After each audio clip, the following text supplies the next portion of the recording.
What's up, everyone, and welcome to the 14th episode of Superbrain Radio. I'd also like to extend my apologies just once more for the technological hiccup last week. As I briefly mentioned, when I went to log on to the platform I used to create everything for Superbrain Radio, the PDF included, everything was deleted. I didn't think much of it at first, so I went to the content library just to redo things. Obviously, I remembered what it looked like, and all my content in the library was deleted too. Upon reaching out to the company, they basically said I was using the wrong template, even though I paid for a yearly subscription, and that the memory on the template was only 90 days and whatever. So obviously, as you see this week when you open up the PDF, things are going to be a little bit different, and this is going to be something that I'm using through Microsoft Office that I'm always going to be in control in, and it's going to ultimately make it more sustainable as we continue to go through everything. I didn't want to skip past this episode because the pituitary and the amygdala set it up for this one, the final episode in the chapter Endure, to be really cool. And obviously that means the protocols for it are going to be even cooler. And it's just overall exciting for me because, as you'll see with this episode and pretty much every single one subsequently, they're going to be building on the framework concepts that we developed in chapters 1 and 2. Those were strategically chosen because every single little mini topic and subchapter that we covered there are really these umbrella-like concepts in biology and just human function that branch out into everything and everything and everything. So today we're talking about intensification and what that means. And it's funny, the word itself actually doesn't mean all that much in regards to the episode, but it should paint a picture in your head of, alright, now we're going to do something, or okay, I dipped my toes in the water, I'm ready to do a cannonball, and something to that sort, or at least that was my hope. So, as many of you have heard in the past, I've spoken about learning, mechanisms of learning, and all that stuff very in depth. And although everything was spoken about correctly, I wasn't satisfied with the accessibility of the information, which, as a lot of you guys know as well, is my goal with Go Superbrain. And what I mean by that is, can you watch this only 1 or 2 times and walk away having a decent comprehension and understanding of what it was? And what I realized was people felt inherently tied to the analogy, but weren't able to use the concept in application. And of course I understand, this is not a mentorship. What people do with mentorships is dedicated exclusively to enhancing their skills, but I want this to be at least 30 to 50% of that opportunity for you all. So, when I've spoken about learning as the sword analogy, it gets red hot, then it gets hammered to a small degree, not too much, because it'll become brittle if you change too much at once, then it gets cooled, and that cycle ensues again and again and again. And that's how you get good at something, from a neurological perspective. This is literally how the neurons change. And to be even more specific, the changes, wow, cool new word there, guys. The adaptations that occur when we have neurons get red hot, and what I mean by that are structural and functional changes, meaning the ions, electricity, and all that stuff goes faster. The quantas of whether it be acetylcholine or dopamine or wherever this neuron is become more accurate and precise and actually increase in their recycling reuptake mechanisms, which makes it even more efficient as well. And furthermore, we have things like the neurons themselves increasing in density. The little finger-like projections that do all the Verizon wireless communication at the end of the neuron, called dendrites, they get longer and thicker. We call this myelination. There's a lot of really cool stuff going on that's actually happening greater than the analogy. And the reason I want to begin with exposure to that concept is because as we go deeper into Superbrain Radio and everything gets more specific in what we actually talk about, if you want to make change, you need to have at least a vague idea of how you want to make that change. Whenever I talk to people about whether it's enhancing mental performance, it's ameliorating performance anxiety, or just capitalizing on their momentary ability to do something, I always remind them that it's your definition of success that's often going to be your rate limiting factor, or at least from the metaphysical standpoint. If you don't know exactly what it is to be excellent, exactly what it is to be successful, then you also don't know exactly what it is to be a failure or make a mistake and mess it up. And therefore, it's going to be difficult for you to delineate between the two. I am participating in golf right now, and I kind of suck at it, but I really enjoy it. And that dichotomy makes it so that I've actually seen this in myself. I don't always know what's going on. So I'll have a couple swings and I'm like, oh man, this is a terrible round for me, and the score will show different. And then I'll have a couple good swings and think, oh, I'm really on point for this, and the score will again show different. So what I'm ultimately getting at here is when you're in the initial parts of learning and grasping something, the most important thing is to draw a line in the sand and make it as specific as possible as to what do I want to do, and how is that a win, and how is something else potentially a loss. So now let's talk about this analogy, and let's draw that line in the sand. Well, let's break it into 3 lines, right? We'll talk about the increasing of the heat and turning the sword red hot in the first place. We can talk about the brittle changes through the hammer and altering the shape of it. And lastly, we'll delineate with the cooling of it. And overarchingly, the cooling is going to be you sleeping and recovering after the bout of whether it be exercise, skill testing, whatever. The actual changing with the hammer is going to have to do with the actual mechanics, levers, velocities, whatever you actually did. That's going to be how you change, which is why with elite athletes, specific coaching is so important. And then there's what we're covering today, intensification, or the heating of the sword in the first place.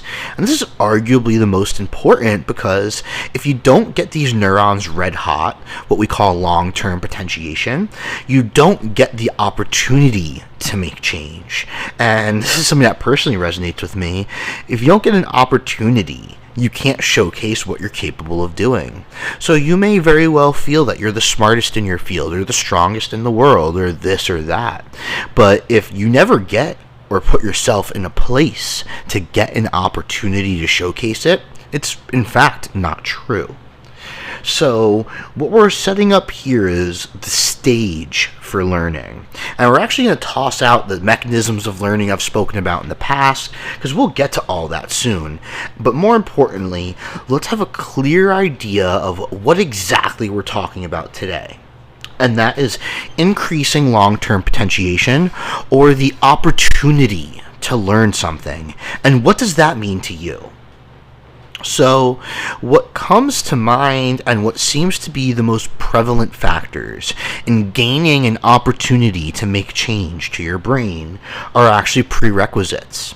And funny enough, this is going to be when things start to all come together for you, because it's stuff we've spoken about in the past. Respiration, changes in arousal, and metabolism are going to be most important.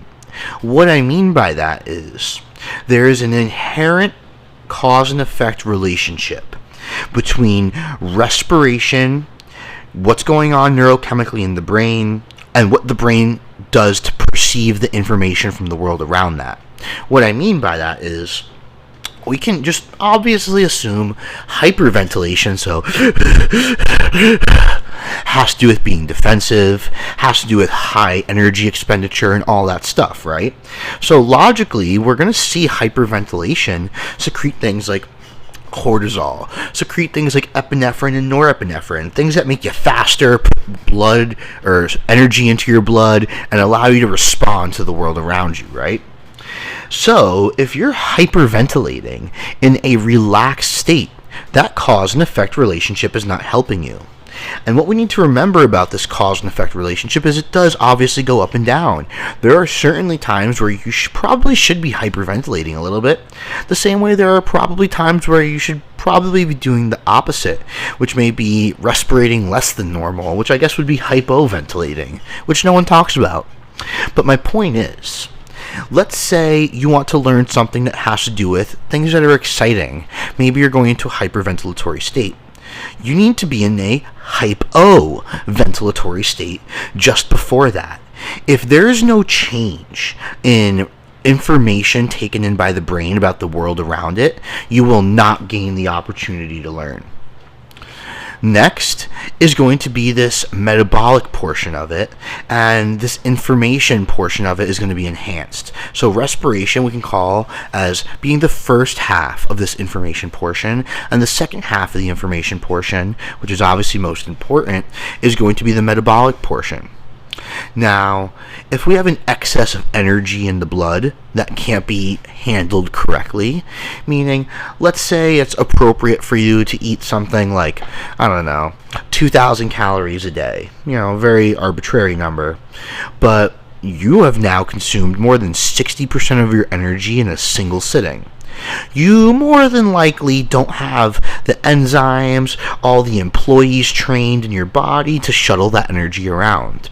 So when we're hyperfed, that is not an opportunity to learn. That is again going to correlate with recovery, with making change, with the growing of cells in general. So when we need to learn something, we actually need another preset change, the same way we did with respiration. And this fluxing, this change-like concept, is really what gives birth to the opportunity for long-term potentiation. So, if you're going to participate in a task that puts a ton of energy in your blood through breaking down your own body via hormones or via exercise or whatever it may be, then that means you need to be fed prior. If it's the opposite, maybe you're doing something a little more cognitive and it doesn't break down energy stores as much, you actually might want to be slightly underfed prior or allow yourself to be fed during the activity. And this is going to give you different opportunities to synergize, obviously with respiration, what you're doing in the task.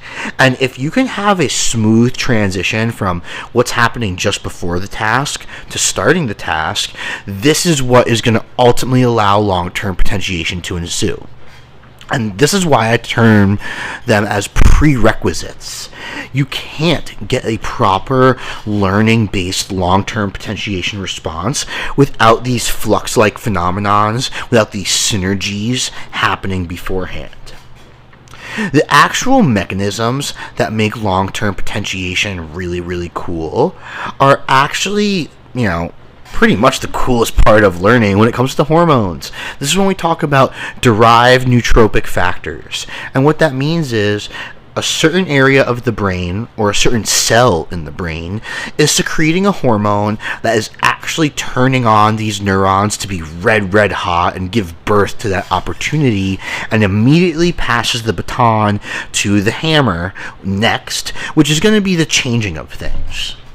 That'll be covered in a later episode. We're going to take each line in the sand of the analogy, if you will, as an episode. But most important here to kind of end on is the responsibility portion of things. Obviously, I'm putting some power in your hands right now by telling you how to get your brain properly excited, open, and receptive to learning. Now, if you miss out on the importance of the fluxing phenomenon, and you're like, wow, I want to learn everything all day long, not only are you kind of shooting yourself in the foot and thwarting potential to actually learn, more importantly, by proxy, you're automatically probably going to learn something you don't want to learn. And this is going back to one of the very, very first episodes where the concept of nothing really doesn't exist. The brain's always listening. So the enhanced adaptation to maybe the breaking of your favorite habit, or something awful like getting into a car accident, or maybe participating in something you wish you didn't participate in, and you have this stuff in your brain, you're going to make conformational changes that are greater than normal to that thing. So there's very much a responsibility portion and a planning portion involved with getting ready to learn. Not only do you need to be aware of what you're doing maybe 30 to 60 minutes before and have that action, whatever it is that you're doing, that 30 to 60 minutes task, get you ready to do what you want to do. More importantly, you need to understand the value in the thing you're actually learning and if it even matters that much to you.